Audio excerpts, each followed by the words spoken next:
parte de Deus. Eu queria que você recebesse com muita alegria. Pastor Pedro Júnior, por gentileza. Ok. Bom dia, queridos, na paz do Senhor. Bom estarmos de novo aqui. Pela bondade e pela graça do Senhor.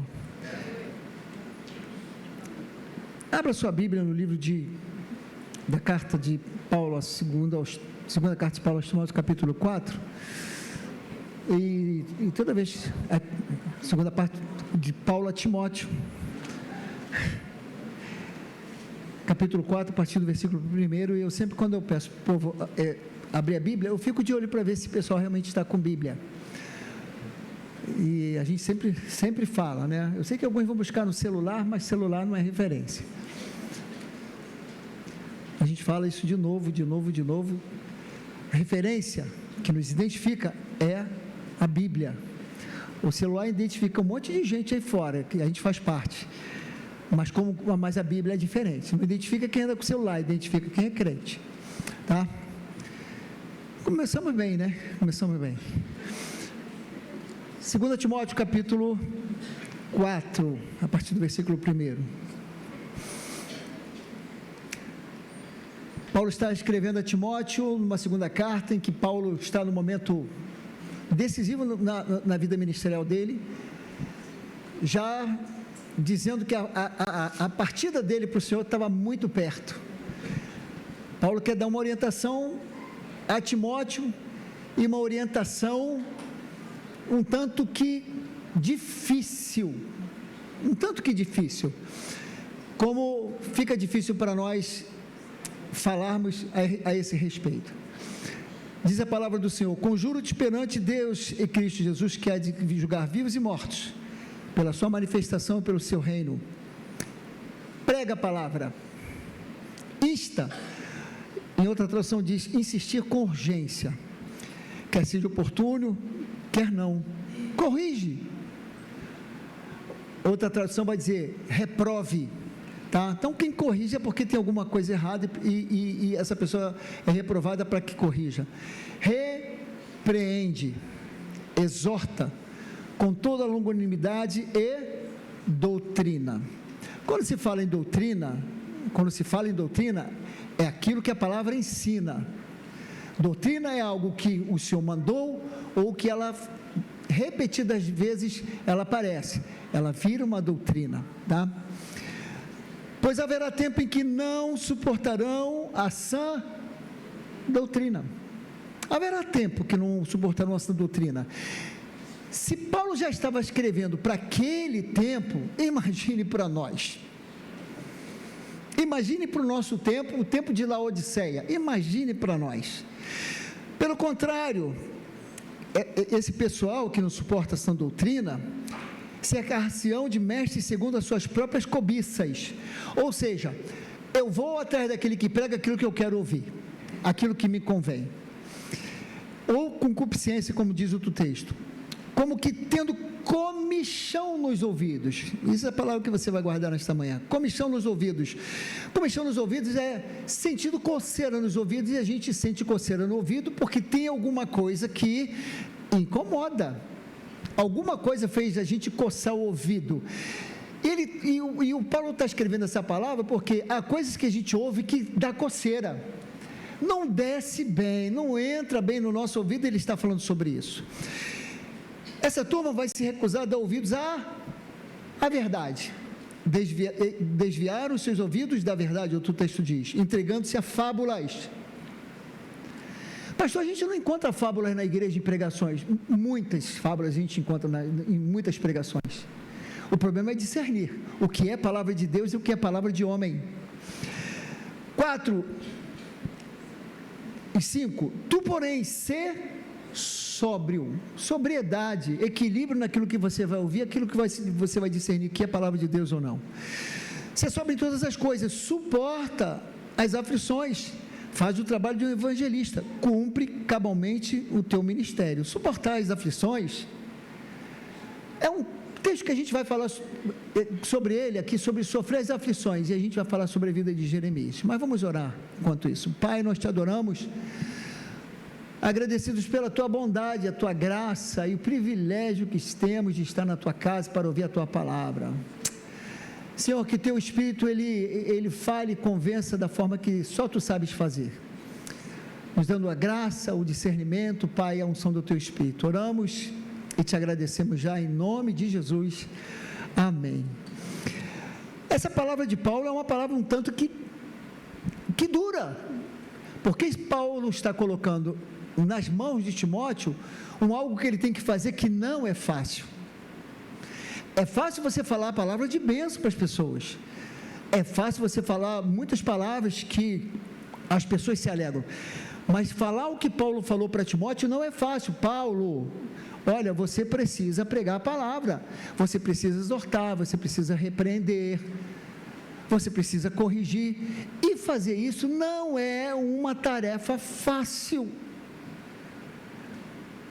Não dá ibope, como a gente dizia no passado, ibope já até acabou, não dá, ou melhor, mudou de nome,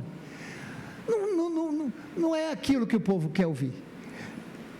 Paulo vai falar isso para Timóteo, ele vai falar isso para Timóteo e fala o seguinte, porque suporta as aflições, porque ao você pregar, não vai ficar de graça. Você falando a verdade, repreendendo e exortando, não vai ficar de graça, vai ter consequência disso. E essas palavras me levou a Jeremias, capítulo 38, versículo 4, em que Jeremias é o profeta pré-cativeiro de Babilônia e pós, apesar de que depois não aparece escritos de Jeremias. Alguém vai falar, mas Lamentações, não foi Jeremias que escreveu. Jeremias não foi para o cativeiro, Jeremias ficou bem, depois Nabucodonosor deu vida boa para ele em Israel, ele não foi para a Babilônia. Pastor, na minha Bíblia está escrito Jeremias, mas não é. Jeremias vai passar por esse processo de muita dureza. Por que ele vai passar por um processo de dureza? Jeremias no capítulo 38, versículo 4, disseram os príncipes ao rei, os príncipes estão cercando o rei, disseram para o rei, morra este homem, esse homem é Jeremias, visto que ele, dizendo estas palavras, afrouxa as mãos dos homens de guerra, que restam nessa cidade, e as mãos de todo o povo. Esses príncipes estão falando para o rei, esse homem tem que morrer, porque ele falou algo que não foi bom para a gente ouvir. Ele continua, porque este homem não procura o bem-estar, e outra versão diz, ele não procura a paz para o povo, e sim o mal. Como é que a gente ouve a palavra de um profeta que vem da parte de Deus e diz o seguinte, essa palavra não é boa, essa palavra vai afrouxar as mãos do povo, essa palavra não é de paz, essa palavra não é de bem-estar, essa palavra é para o mal? Como é que você discerne isso? Nós não estamos falando de um profeta qualquer que nós conhecemos, mas para ele naquele momento, essas palavras não vêm responder ao grande problema que eles estão passando, que é uma iminente invasão da Babilônia sobre Israel, principalmente o reino do sul, já sendo chamado de Judá. Está trazendo problema, e ele vem com uma solução, que a solução não é boa. A solução não é boa, porque se a gente voltar no capítulo 19 de Jeremias, no versículo 15, ele vai dizer o seguinte, assim diz o Senhor dos exércitos, o Deus de Israel, esta palavra está vindo da parte de Deus, eis que trarei sobre esta cidade e sobre todas as suas vilas todo o mal que pronunciei contra ela. Ele está falando de Jerusalém, porque endureceram a cerviz para não ouvirem as minhas palavras. A palavra é muito dura, e ele está dizendo o seguinte, vou trazer o mal sobre a cidade, vou trazer o mal sobre esse povo, e esse povo é o povo dele, não é o povo lá fora, é o próprio povo É o povo de Israel que ele está falando, que vem trazer essas palavras aqui. Isso não soa bem para quem não quer ouvir isso. Eles querem ouvir do profeta: pode ficar firme, porque eu vou dar vitória. Quantas vezes a gente ouviu isso? E o Senhor falou ao profeta: acalmai o coração, porque do Senhor essa peleja. É isso que eles queriam ouvir. E não foi isso que eles ouviram. E há momento que a gente vai ouvir aquilo que a gente não quer ouvir. Muito provavelmente esta vai ser uma manhã desta. Jeremias capítulo 20 vai mostrar qual é a consequência dessas palavras aqui. Jeremias 20 capítulo 1 vai dizer: Pazur, filho do sacerdote Imer, que era presidente na casa do Senhor, ouviu a Jeremias profetizando essas coisas. Ele ouviu na casa do Senhor Jeremias falar sobre isso. Então feriu Pazur ao profeta Jeremias e o meteu no tronco. Ele bateu em Jeremias. Ele foi ferido e botou ele no tronco. Ele está amarrado. Esse tronco que estava na porta superior de Benjamim, na casa do Senhor. Sabe onde isso aconteceu, irmãos? No templo. Como é que isso acontece num templo? Um cara que é profeta e fala da parte de Deus. No dia seguinte, Pazur tirou a Jeremias do tronco. Então ele disse: Jeremias, o Senhor já não te chama Pazur, e sim temor por todos os lados.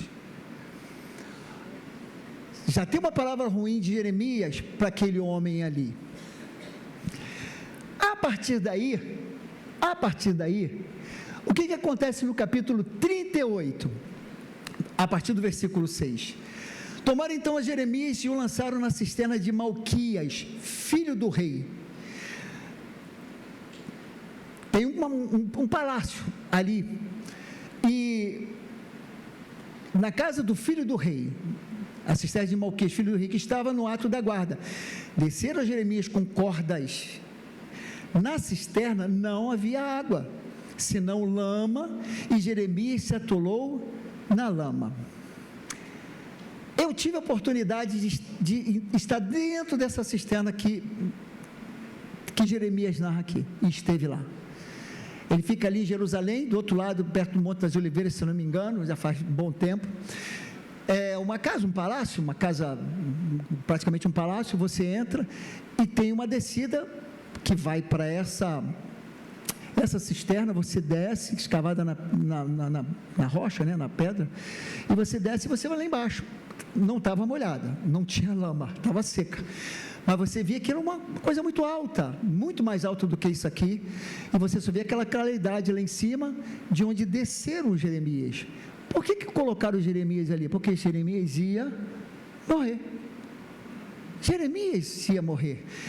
Ia morrer porque o que Jeremias estava falando não estava agradando ao rei. O problema na nossa vida, quando a gente começa a falar coisas que não agrada o rei e quem está à sua volta, irmãos, é possível que você vá parar numa cisterna. Muito provavelmente, você vai parar numa cisterna. E o sistema que a gente vive hoje, dentro do contexto das igrejas, faz com que o seguinte: cada vez mais você vai para dentro de uma cisterna. O que nos chama a atenção disso tudo é que sempre tem alguém que Deus coloca no nosso caminho nos momentos mais difíceis da nossa vida. Há consequências distintas a respeito dos procedimentos que tiveram com Jeremias. Observe que, quando Jeremias é colocado na cisterna, tem um rapazinho lá que é etíope, chamado Ebed-Meleque, que ele vai ao rei Zedequias e fala: rei, está acontecendo alguma coisa que não está certo. Pegaram o profeta Jeremias e colocaram ele na cisterna e ele vai morrer. Ele está atolado na lama ali. Essa história nos faz lembrar um pouco da história de Davi, que foi parar na cova dos... Daniel, que foi parar na cova dos leões. E os outros que foram parar na fornalha. Deus não evitou que eles fossem.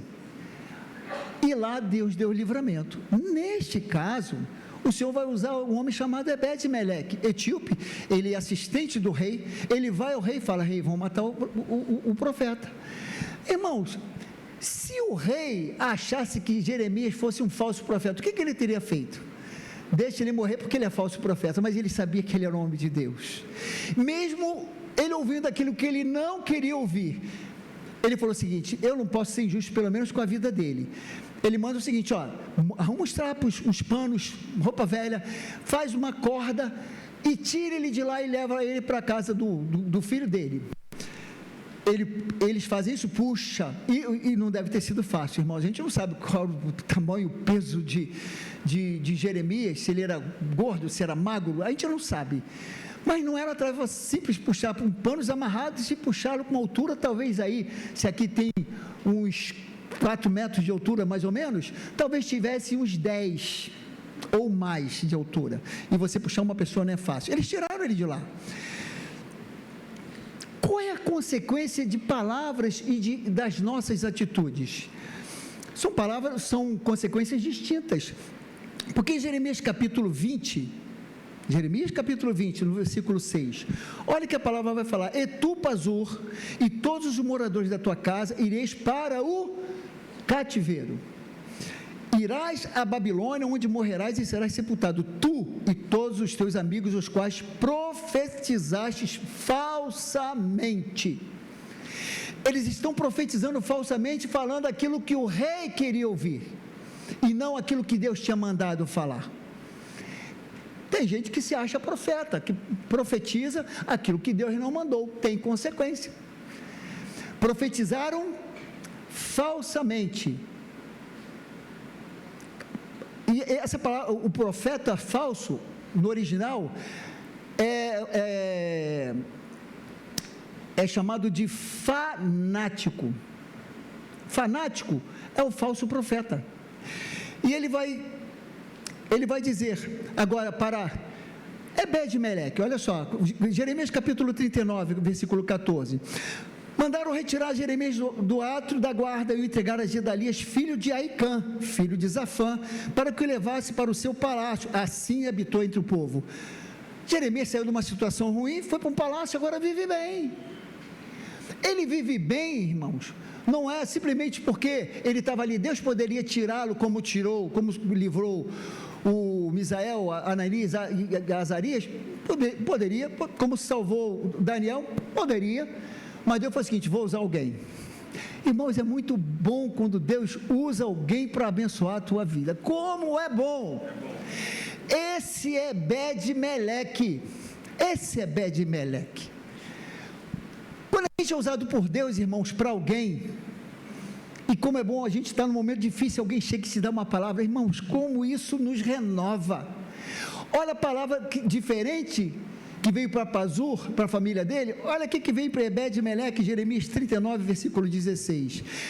O Senhor fala para Jeremias: vai e fala a Ebed-Meleque, o etíope, dizendo: assim diz o Senhor dos exércitos, o Deus de Israel: eis que eu trarei as minhas palavras sobre esta cidade para o mal, de novo, e não para o bem, e se cumprirão diante de ti naquele dia. A ti, porém, eu livrarei naquele dia, diz o Senhor, e não serás entregue nas mãos dos homens a quem temes, pois certamente te salvarei e não cairás à espada, porque a tua vida te será como despojo, porquanto confiaste em mim. Quem está falando é o Senhor, através de Jeremias para ele. Jeremias poderia simplesmente falar o seguinte: se eles vão matar o profeta que é Jeremias, não é um profeta qualquer, eu não vou me meter nessa briga, eu estou fora, eu não vou entrar nessa confusão aí, porque isso é briga de gente, quem sou eu? Mas Ebed-Meleque, ele foi um homem fiel ao Senhor. Ele falou assim: não, vamos cometer injustiça. Irmãos, quando a gente se omite na injustiça, alguma coisa de ruim acontece, porque você passa a ser cúmplice de coisa errada. Ebed-Meleque: não, esse eu não vou levar comigo, e ele vai interceder ao rei que poderia ter matado também. Consequência disso, irmãos, é que Ebed-Meleque foi abençoado, ele, a casa dele, e o mal não chegou à casa dele, quando chegou para toda a cidade que foi destruída por Nabucodonosor, ele levou cativos os melhores da terra e assolou Jerusalém. Ebed-Meleque ficou livre do mal. Jeremias representa aquele que está ali para trazer livramento para o povo, falando verdade. Olha, vocês estão de dura serviço, o Senhor está dizendo que vocês estão de dura serviço, vai vir consequências sobre a vida de vocês, mas o povo não quis ouvir. Esse povo faz lembrar a história de Moisés, lá no versículo 2 de Deuteronômio 4, o povo está saindo. Olha o que vai acontecer com esse povo com relação ao que Moisés vai falar para eles. Deuteronômio capítulo 4, versículo 2: não acrescentareis a palavra que vos mando, nem diminuireis dela, para que guardeis o mandamento do Senhor vosso Deus, que eu vos mando. Pulando para o versículo 6, ele vai dizer: guardai-vos, pois, e cumpri-os, porque isso será a vossa sabedoria e o vosso entendimento. Vai ser a vossa sabedoria e o vosso entendimento perante os olhos dos povos.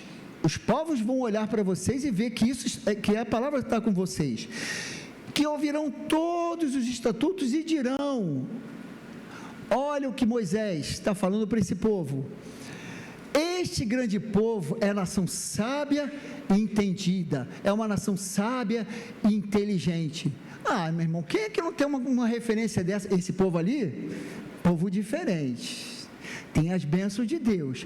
Isso é um povo sábio, isso é um povo inteligente. Olha só, quem é que não quer uma coisa dessa? O problema é que a gente conhece a história. A gente sabe que não acabou bem, porque esse povo começa a murmurar, já vinha murmurando, murmura contra o Senhor, porque não tem água, porque não tem comida, porque não tem isso, porque não tem aquilo, murmuram contra Moisés,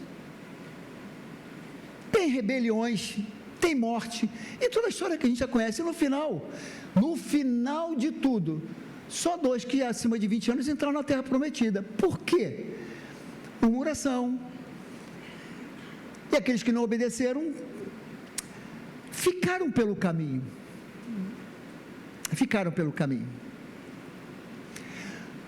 Quando a gente fala do Antigo Testamento, a gente conhece muito bem os personagens, a gente sabe o que vai acontecer, a gente já conhece a história. Quando a gente vai para o Novo Testamento, a gente, ainda que tenha algumas coisas de forma muito clara, a gente vai ver, entende que é possível, a Bíblia não fala, mas é possível, que numa dessas muitas pregações de Jesus, um ou outro tenha chegado para eles mais ímpio: Senhor, o povo não está gostando da mensagem, não gostou. Alguns estão criticando, estão reclamando. Teve gente que foi embora. Irmão, se Jesus, a própria palavra encarnada, se estava incomodando, imagina quando a gente prega. Sabe qual é a diferença? Se você não discernir o que é a palavra de Deus e o que é a palavra de homem, irmão, você vai ficar pelo caminho. Porque o primeiro que vier com toda a sua oratória, com toda a sua eloquência, com todo o seu carisma, ele vai te conduzir do jeito que ele quiser. O que faz a diferença? O conhecimento da palavra, o Espírito de Deus, para que você tenha discernimento se vem de Deus ou não. O próprio verbo está pregando a palavra, e mesmo assim tinha gente criticando, tinha gente que não estava gostando, e alguns abandonaram a fé, como a gente vai ver agora. A questão que fica para nós, como foi falado para Jeremias: este homem que é digno de morte, ele não traz palavra de bem-estar. Um texto diz, palavra de, mas de mal. Irmãos, a gente quer palavra de bem-estar, palavra boa, ou palavra de vida eterna? A gente precisa saber o que a gente quer, porque falar a palavra boa palavra de bem-estar, irmãos, tem muitos candidatos para isso. Mas quando você fala algumas coisas que incomodam um pouquinho mais e falar de vida eterna é falar de renúncia. O problema é se nós estamos dispostos a renunciar a algumas coisas na nossa vida. Porque o problema de Jesus é que, nas mensagens dele, aquele povo não queria saber de renunciar a algumas coisas. Quando Jesus faz um dos discursos mais lindos, um dos discursos mais lindos que Jesus fez no capítulo 6 de João, um discurso lindo, irmãos, lindo, trouxe problema, porque Jesus vai falar que ele é o pão da vida, eu sou o pão da vida, olha só, Jesus dizendo, eu sou o pão da vida, quem não comer da minha carne, não tem parte comigo, e Jesus discorre isso de forma linda. É bom para você ouvir isso? Para mim é, mas nem tudo que é bom para um, é bom para o outro, aquilo que incomoda um, não incomoda o outro, isso incomodou muita gente. Olha só, a gente indo no capítulo 6 de João, para o versículo 60, João 6, 60, irmãos, como é que eles puderam fazer um negócio desse aqui? Olha só, versículo 60, muitos dos seus discípulos, não foram poucos ou alguns, muitos dos seus discípulos, discípulo não é uma pessoa qualquer, discípulo é quem anda com Jesus, aprende com Jesus, compartilha a comunhão, a unidade, ele vive praticamente com Jesus ali e está sendo mentorado por Jesus. O texto diz em João, muitos dos seus discípulos, não é aquele povo que seguia Jesus, porque tinham apóstolos, 12, tinha os discípulos que eram muitos, e tinha aquele povaréu que seguia Jesus, na sua maioria, andando atrás de Jesus só para ver milagre. Só para ver milagre. E o texto vai dizer, muitos dos seus discípulos, ouvindo isso, disseram, duro esse discurso. Quem pode ouvir? Discurso duro. Quem é que pode ouvir? Depois deles falarem isso, a gente vai para o versículo 66, aí a coisa complica. Porque o texto vai dizer, à vista disso, muitos dos seus discípulos, agora continuam com os muitos, parece que são os mesmos, muitos dos seus discípulos o abandonaram e já não andavam com ele. Se já era difícil para muita gente naquela época apostólica, na época de Jesus, seguir a Jesus, quando o próprio Verbo encarnado estava ali, como é que é hoje em dia? Como é que a gente se segura numa palavra que vai mexer conosco? Como é que a gente se segura nisso? O texto diz que muitos seus discípulos abandonaram, já não seguiam, porque o discurso estava ficando muito duro. O discurso estava duro, estava incomodando, estava trazendo impaciêcia, esse negócio não acaba, já não estou gostando, como é que é? Vamos. Versículo 67, então perguntou Jesus aos 12, porventura quereis vós também vos retirar-vos? Jesus é tão educado, ele é tão elegante, e que ele fala assim, e vocês? Vocês também estão incomodados? É possível que tivessem, e é bom que a gente esteja, o problema é a resposta que a gente dá. Qual a resposta que a gente dá? Pedro, como sempre, ainda bem que é o Simão Pedro, Senhor, para que iremos? Para quem a gente vai? Só tu tens palavra de vida eterna. Pode não estar bom, não era bem isso que a gente queria ouvir, mas para onde a gente vai?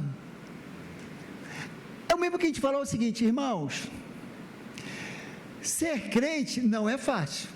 Andar com Jesus não é fácil. Você tem luta, você tem tristeza, você tem angústia, você tem aflições, você tem um monte de coisa. O pastor Lauro estava lembrando aqui, pastor Jason, está nos ouvindo, certamente angustiado. Está angustiado, está no hospital, querendo ir para casa. Eu queria estar lá pregando, eu queria estar fazendo. A gente passa por isso. Qual é a diferença nossa para o mundo? E o Senhor falou que nós teríamos aflição. A diferença é que nós temos uma palavra de vida eterna. Amém. A diferença é que nós temos o Senhor, a quem nós podemos confiar. Está ruim nesse momento, daqui a pouco as coisas mudam. Glória a Deus. Daqui a pouco as coisas mudam, as coisas voltam para o seu trilho normal. Respondeu Simão Pedro, Senhor, para onde iremos? Só tu tens palavra de vida eterna. E nós temos crido e conhecido que tu és o Santo de Deus. Tu és o Santo de Deus. É muito difícil você ouvir palavras que você não quer ouvir. Paulo colocou um peso muito grande em cima de Timóteo. Timóteo, repreende, exorta, inste, faça isso, porque é a sã doutrina, porque você está pregando a sã doutrina, porque vai ter tempo que essa turma vai ter comichão nos ouvidos, porque começa a incomodar, eu não queria ouvir isso, se não está bom até agora, vai...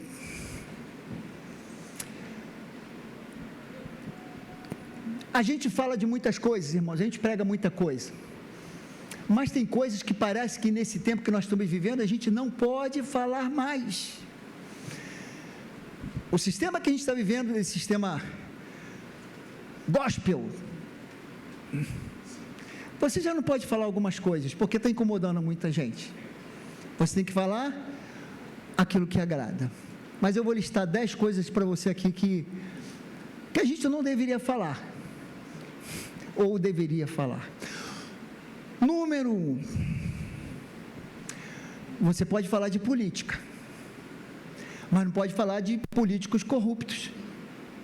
Você não pode falar das ideologias que são postas em partidos políticos e falar de governos corruptos, malignos, porque tem gente que vota neles, crentes, pessoas dentro da igreja. Aí você fala, não gostei, porque é o meu presidente, mesmo que com tudo que a gente sabe, a gente não pode falar mais, por isso que a gente não fala.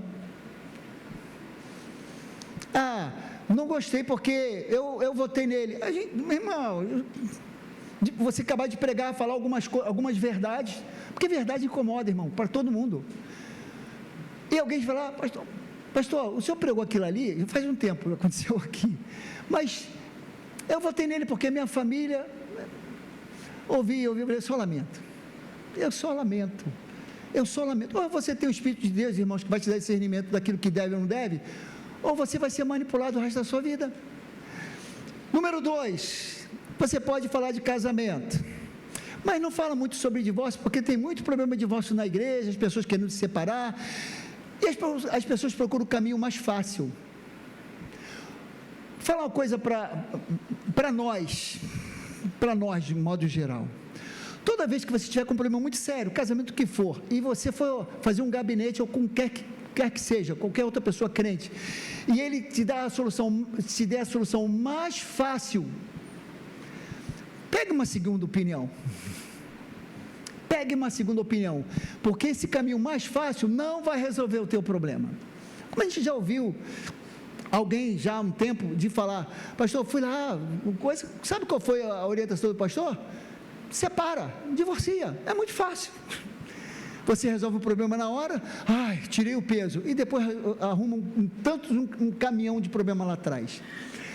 Mas a gente não pode mais falar sobre esse assunto, porque nós estamos vivendo uma sociedade pós-moderna com os seus problemas, e a gente precisa saber lidar com essa situação. Número 3, você pode falar de homossexualismo, mas não pode falar que o homossexualismo é pecado.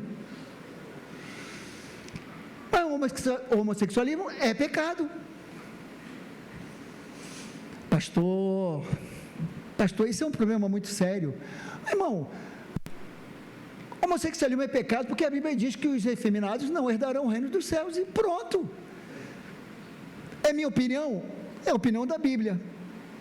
Então, irmão, para você acabar com crente, primeiro você acaba com a Bíblia, porque se acabar só com crente, a Bíblia vai continuar. Mas como eles não vão acabar com nenhum dos dois, a gente vai continuar falando. Até quando a gente vai ficar solto para falar isso, eu não sei.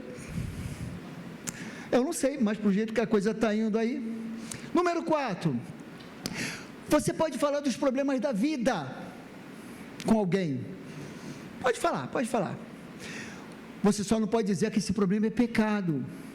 Porque hoje, as pessoas vêm, estou com problema, aí você fala assim, irmão, isso não é problema, isso é pecado. Isso é pecado. E as pessoas vão levando as coisas de uma forma tão banal, e a gente conversava aqui no intervalo de culto para o outro, o testemunho do nosso irmão, que ele falava o seguinte: uma pessoa crente na igreja, com ele, conhecia ele, tal, eu estou na igreja agora, eu estou namorando, eu estou com namorido. Como é que é? Estou com namorido. A garota crente, peraí, namorido? Não, é porque a gente está morando junto. Vou falar de forma clara para você, ele falando para ela: você está em pecado.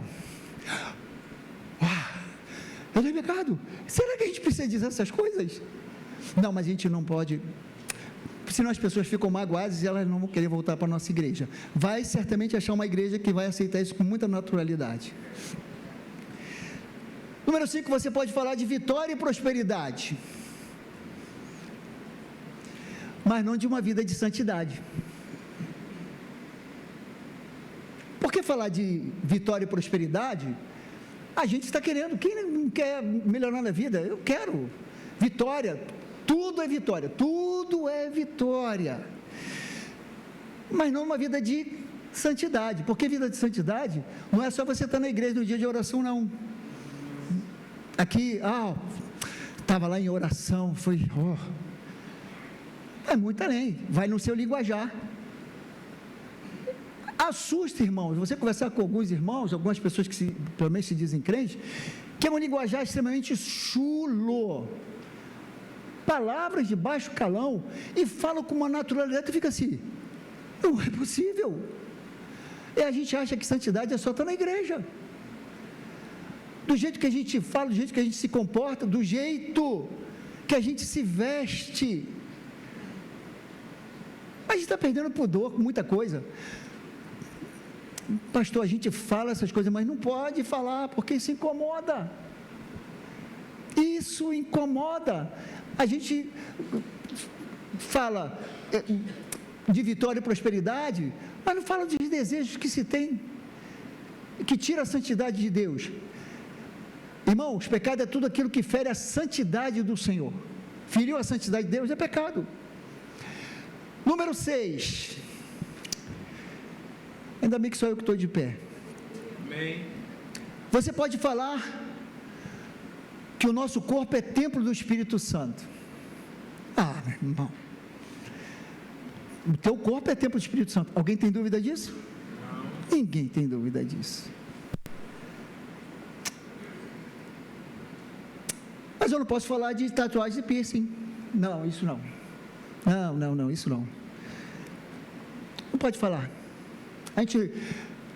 Pastor, tem muita gente com piercing e tatuagem na igreja. Não pode falar sobre isso. Por que a gente não pode falar? Porque as pessoas ficam sentidas. Aí a gente começa a ver como é que a gente está invertendo o processo. A gente sabe que a cultura, ela vai mudando. Ou você se conforma ou você não se conforma. No passado, na nossa época, década de 60, a gente sabia quem eram os tatuados: os motoqueiros rebeldes americanos, os hippies, esquecido dos hippies, né? Marinheiros, poucos, mas tinham, mas os piratas, né? Na época dos marinheiros. E o pessoal aí presos, né? Aquelas tatuagens de preso e tal. Tudo foi mudando. Aí, Hoje, quais são tatuados? Jogador de futebol, as pessoas famosas. E a gente achou o seguinte: se eles podem, por que eu não posso? Olha uma inversão de valores, irmãos. Eu falei aqui no primeiro culto. Aqui no Brasil tem um camarada que ele foi o homem mais tatuado no Brasil. Você já deve ter recebido algum vídeo, alguma coisa a respeito dele. O homem mais tatuado do Brasil. Ele não tinha rosto. Ele não tinha rosto. Ele era uma máscara. Ele falou assim: esse cara está de máscara, braço, tudo. O que aconteceu com esse cara? Ele se converteu. Qual foi a primeira providência? Ele teve muita ajuda financeira. Retirar toda a sua tatuagem. O rosto dele já está limpo, mas é um processo longo, doído e caro. Muita gente ajuda, ele está tendo ajuda de muita gente financeira, ele não está fazendo isso sozinho, porque foi o seguinte: esse quer mudança. Sabe qual é o processo? As pessoas que fazem certas coisas lá fora, eram de todas as formas, de todo jeito na sociedade, elas quando vêm para a presença do Senhor, elas não querem lembrar o que elas eram antes, porque quem está em Cristo, nova criatura é. O que acontece nos nossos dias? Nós estamos invertendo o processo. Quem está lá fora quer ficar diferente para ficar igual a nós, e quem está aqui quer ficar igual àqueles que estão lá fora. O processo está inverso, mas a gente não pode falar sobre isso, porque tem gente que vai ficar sentido, magoado. Eu sei disso.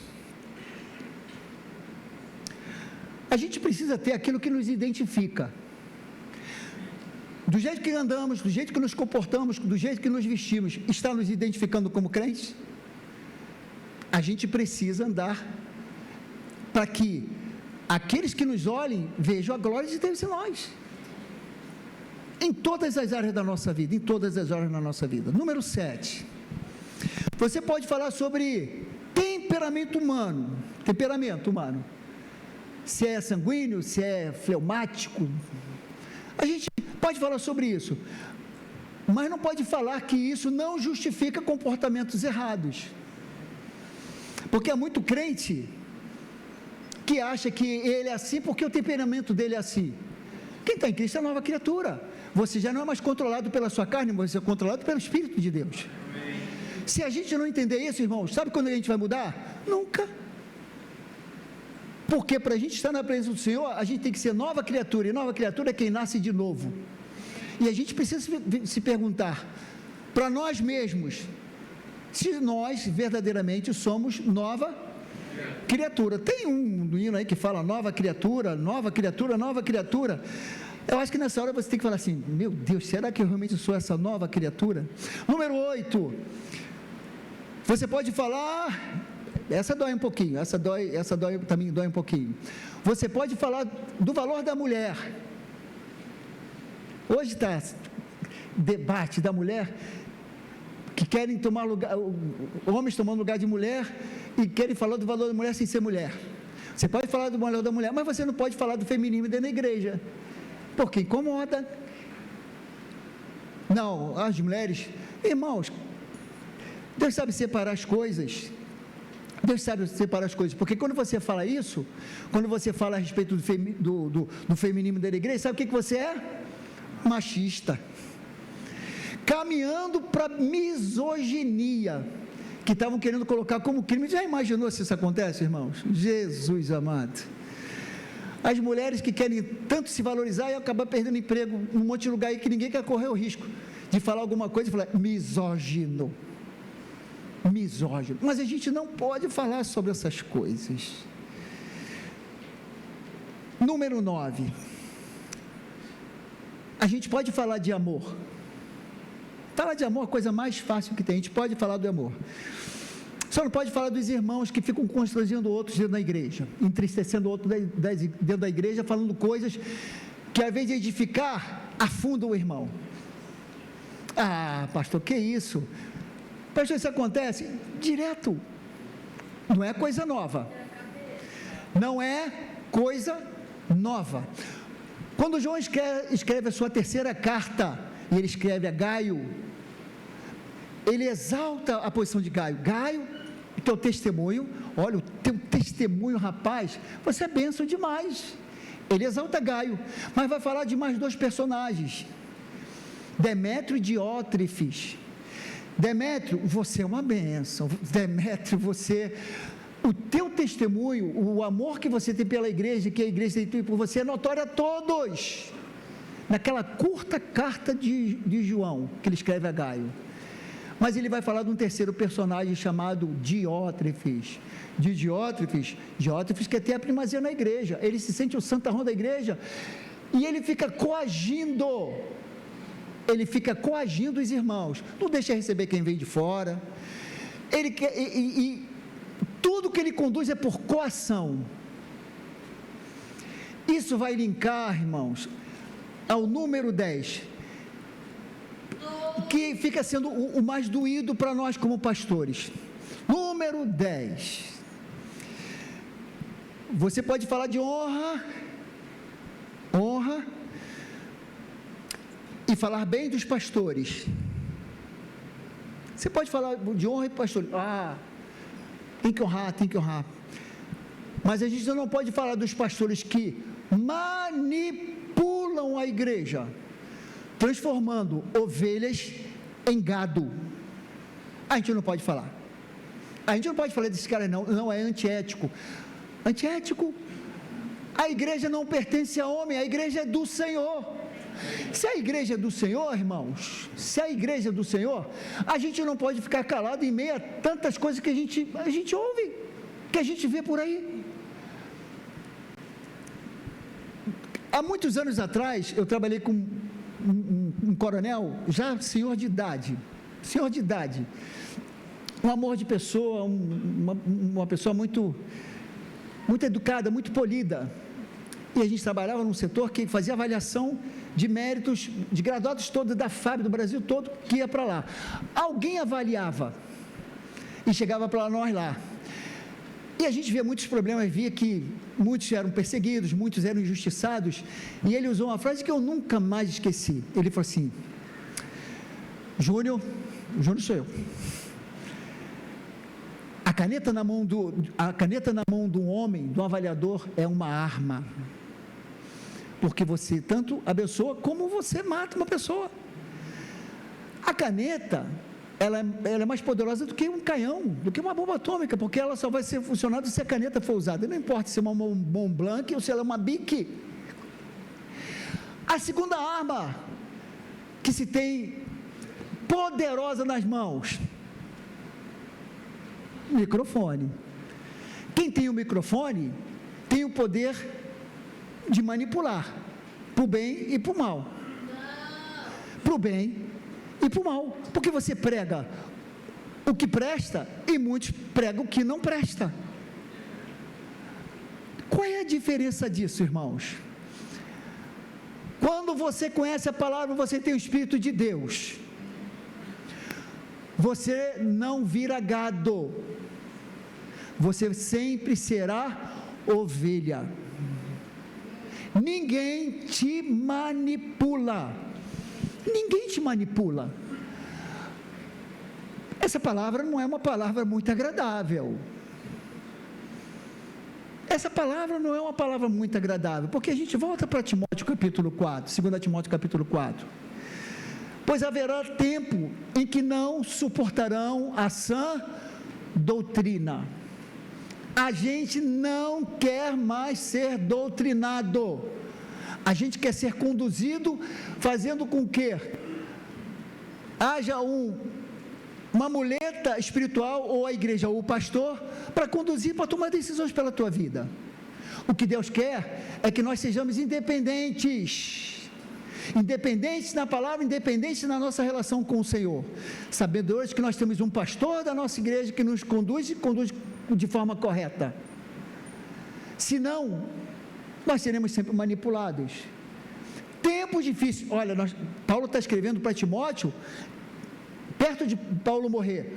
Quanto tempo passou? E sabe o que mudou? Nada. Os problemas continuam. A diferença é que nós estamos muito, muito perto da volta do Senhor. É difícil você falar certas coisas na igreja. Nos dias de hoje é muito difícil. Há 50 anos atrás, saía o chicote, a ripa, o cajado, saía para todos os lados, o povo... E a igreja cresceu.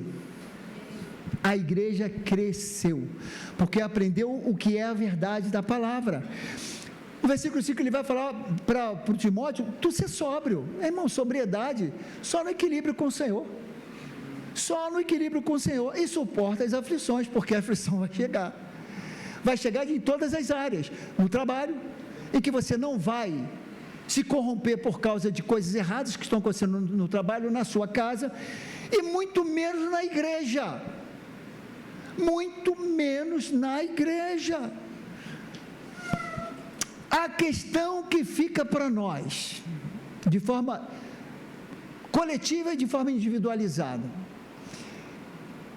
é o que Paulo vai escrever aos Romanos, capítulo 2, versículo 24, não sei se eles têm ali. Romanos 2, versículo 24. O que nós estamos passando para as pessoas que estão à nossa volta? O que nós estamos passando para a comunidade que fica ao nosso redor, que nos observa, que nos ouve? Parece que foi escrito ontem isso aqui. Pois como está escrito, o nome de Deus é blasfemado entre os gentios por vossa causa. Vergonhoso a gente ouvir um negócio desse. Vergonhoso. Como nós estamos sendo vistos pelos homens, como estamos sendo vistos pelo Senhor? De forma coletiva? Congresso Nacional, bancada evangélica, irmãos.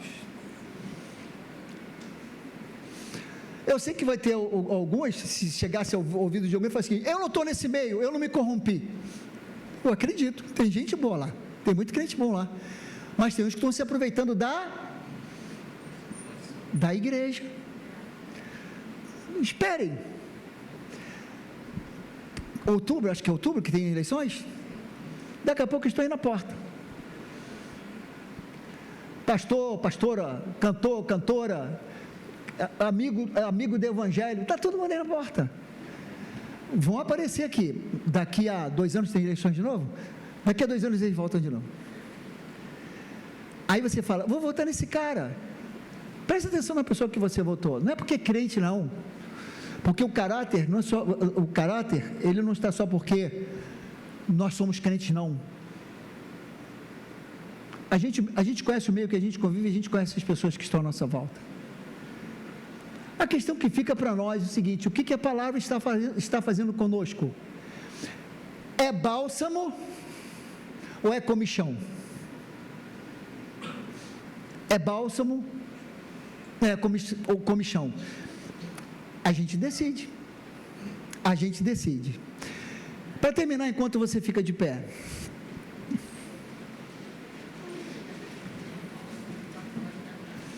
a gente vai lembrar mais uma vez o que João falou no capítulo 6, versículo 60.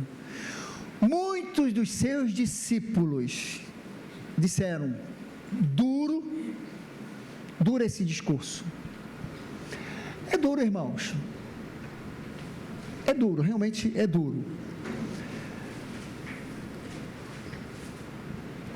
E como falaram para os príncipes, falaram para o rei, esse homem é digno de morte, porque ele não fala o que é de bem-estar para o povo, mas para o mal.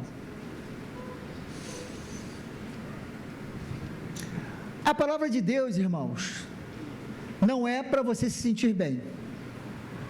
A palavra de Deus não é para o seu bem-estar. Nunca foi. Ela não está aqui para agradar você, não está para agradar a mim. Ela está aqui para nos trazer vida. Amém. É para trazer vida. Vida. Se é bem-estar, eu acho que está no lugar errado. Ela não não vem aqui para você ficar feliz. Eu vou lá porque eu fico feliz, me sinto bem. Não é para você se sentir bem. A palavra vem para nos confrontar. Quando Davi escreveu o Salmo 19, presta atenção nisso. Salmo 19, Davi escreveu, falando da palavra, falando dos estatutos, falando do temor do Senhor. Ele falou o seguinte: porque a tua palavra, os teus estatutos são mais doces, o temor do Senhor são mais doces do que o mel, favos de mel. Irmãos, a palavra que veio para Davi não foi boa. Foram palavras difíceis. Teu filho vai morrer, porque você é o assassino, por isso aquilo. Foram palavras boas. A diferença é que ele não se revoltou. A diferença é que ele aceitou aquilo ali como uma correção do Senhor, a ponto de falar o seguinte: mesmo que ela doesse dentro de mim, a palavra dele é mais doce do que o mel.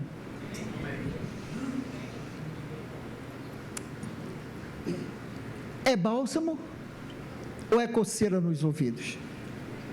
O texto da mensagem, o tiro da mensagem, se eles colocarem ali, é para que a gente medite, enquanto a gente vai louvando o Senhor. É para que a gente medite. Sã doutrina não dá comichões nos ouvidos. Comichão, coceira, não dá. Se é da parte de Deus, irmãos, mesmo que seja dura, ela vai alegrar o teu coração. Agora, se ela está